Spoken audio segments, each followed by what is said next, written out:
I don't care if you got issues. Daddy left but I'm with you. So come with me and never look back. We're living life like a badass. Oh, you could've been a good girl, but it takes for the real world. Yeah, you've always been a savage. Oh, you've always been a magic.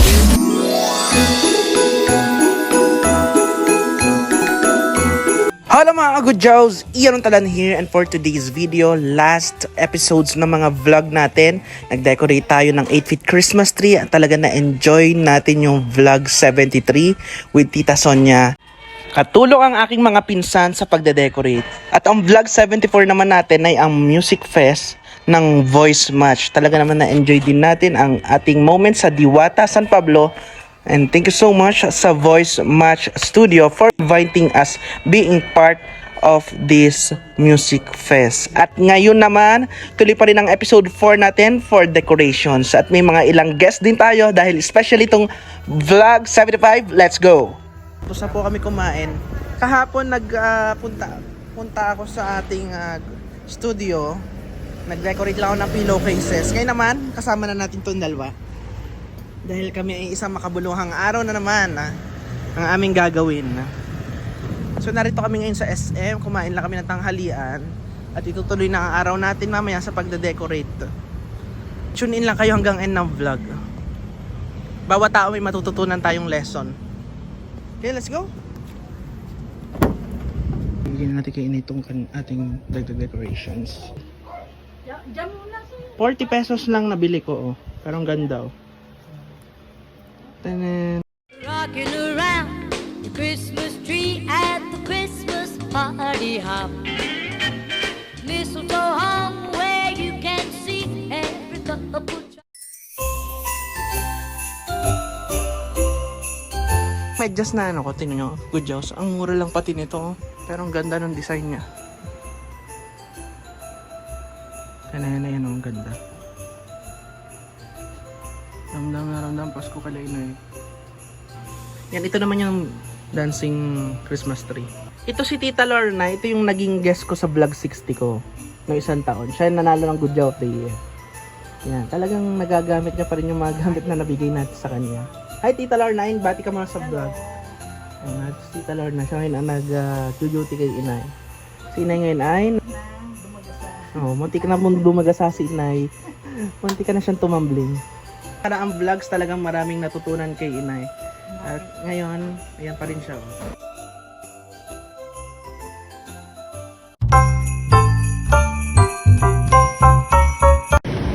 Nabili na kami. 100 na pagkasya ko. Tingnan nyo, ang dami ko nabili. Ito naman nabili natin sa 100 pesos. May Moby. May bread pan pa. Tsaka nagaraya, tsaka pretzels. 90 pesos. Yan, so naghahakot muna kami ngayon. Ito yung Ferris wheel na pinadala kahapon. Then magsushoot kami nung electric kettle na pinadala ng Maymate. So it's gonna be a nice day. So, ito ang pinaka-highlight, maglalabas si Nate. Si Mami. It was nice being here again after a while. Then si Mami. We're just having fun.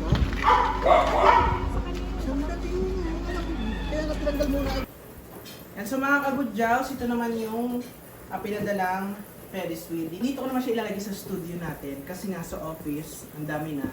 So dito maglalagay din tayo kasi isa-isa lang ang nakalagay ko dito at luma na 2021 ko pa nabili ngayon. It's time para magdagdag naman tayo ng mini Ferris wheel. So meron siya kasamang cable, decoration dito sa ating studio. So let's try na agad. Okay. Dito natin siya lalagay sa table. Hindi siya spacious. Yan. Diba ang ganda?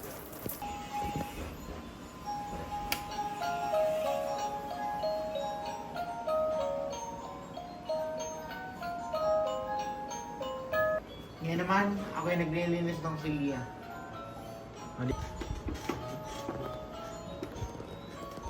Ngayon naman, good Jows, dito naman ang lalagyan natin ng garlands. Ramdam na talaga yung Christmas feels dito by decorating all of these.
Negativity is negative.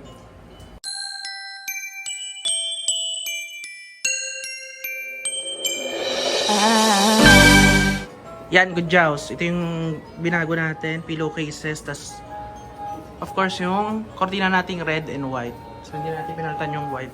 Same as dito, tsaka dito sa area na to.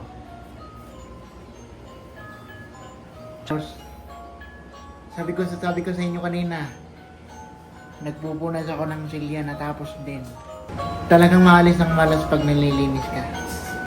Woo! Nice! Oh! So this is Christmas, and what have you done? Another year over, a new one just begun. Rocking around the Christmas tree at the Christmas party hop. Mistletoe hung where you can see every couple tries to stop. Rocking around the Christmas tree, let the Christmas spirit ring. Later we'll have some pumpkin pie and we'll do some caroling.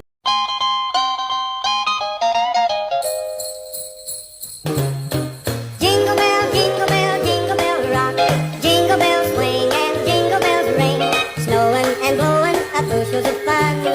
Now the jingle hop has begun. Jingle bell rock. Jingle bell time and jingle bell time. Dancing and prancing in Jingle Bell Square.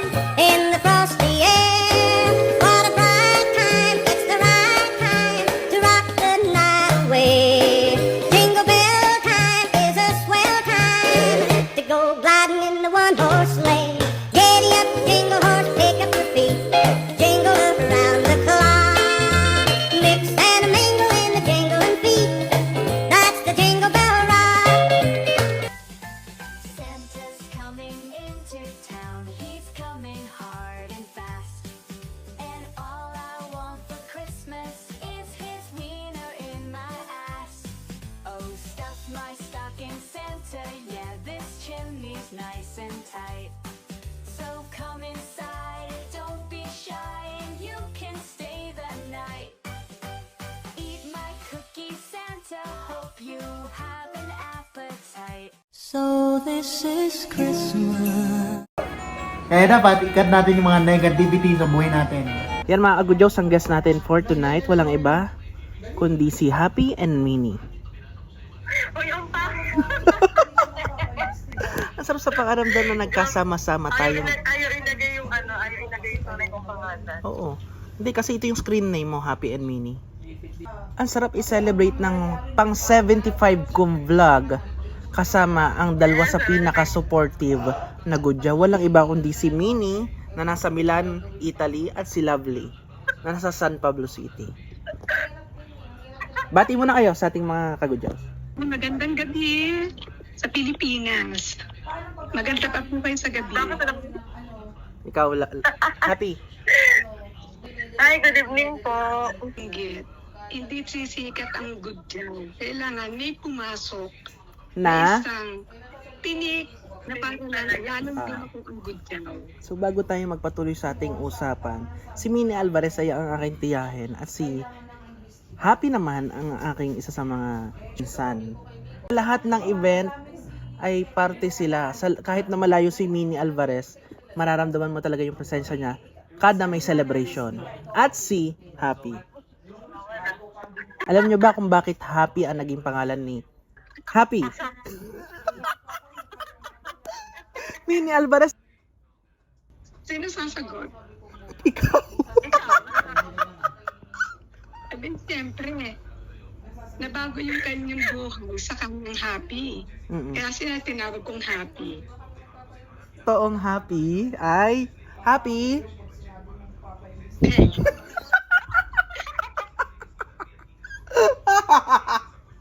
kailangan walang lungkot, laging happy. Biruin mo mga kagudyaws, 75 vlog na ito, kasama pa yung dalawa. Kaya sa screen lang kami kasi ang hirap magtugma ng schedule naming tatlo.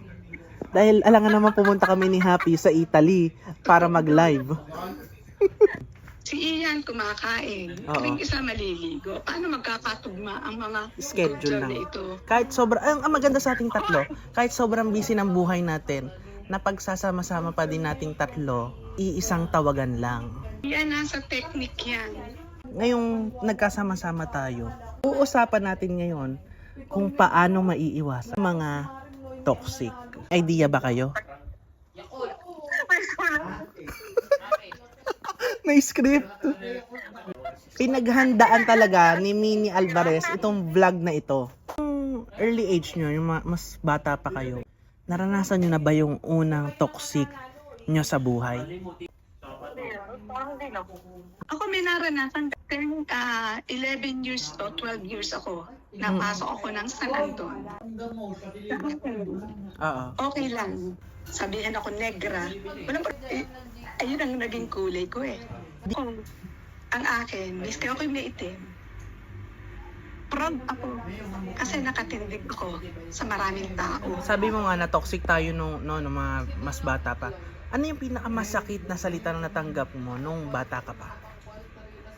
Nung bata ako, wala, hindi sa nung bata ako, nito lang. Mm. Yun ang pinakamasakit sa lahat. Ano?